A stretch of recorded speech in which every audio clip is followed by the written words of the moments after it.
আসসালামু আলাইকুম। আশা করি সবাই ভালো আছেন। আমি আজকে খুব, খুব, খুব ভালো আছি। কারণ হচ্ছে এই বইগুলা। বাংলাদেশ থেকে এই বছর যেসব বই আমার কাছে উড়ে এসেছে সেগুলা এই ৬ টা বই। এই ৬ টা বই আমার হাতে পৌঁছেছে আজকে, তাই আমি অনেক বেশি খুশি। ১ম বইটা হচ্ছে 'অপবিবর্তন', রাফাত শামস লিখেছেন।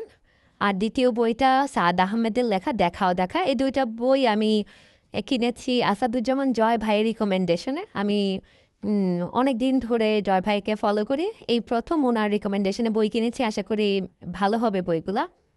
৩ নাম্বার বইটা হচ্ছে সাজ্জাদ সিয়াম ভাইয়ের লেখা 'কৃষ্ণকায়া'। উনার আগের বইগুলো আমার পড়া শেষ। এটা যখন বের হয় তখন আমি বাংলাদেশ থেকে ফ্লাইট উনার বই বের হওয়ার কিছুদিন আগেই ছিল, তাই এটা আমি আনতে পারি নাই সাথে করে, এজন্য এবার আনাইলাম।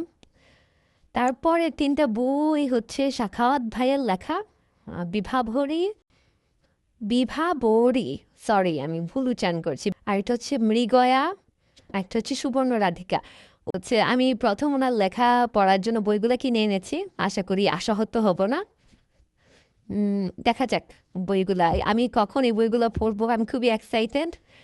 আমি আ এখন থেকেই আমার মনে হচ্ছে যে পড়া শুরু করে দেই। কিন্তু শুরু করতে পারছি না। অফিসের অনেক কাজের প্রেশার, তাই দেখা যাক আমি খুব শীঘ্রই এগুলা পড়ে আপনাদের সাথে রিভিউ শেয়ার করব ইনশাল্লাহ। আল্লাহ হাফেজ।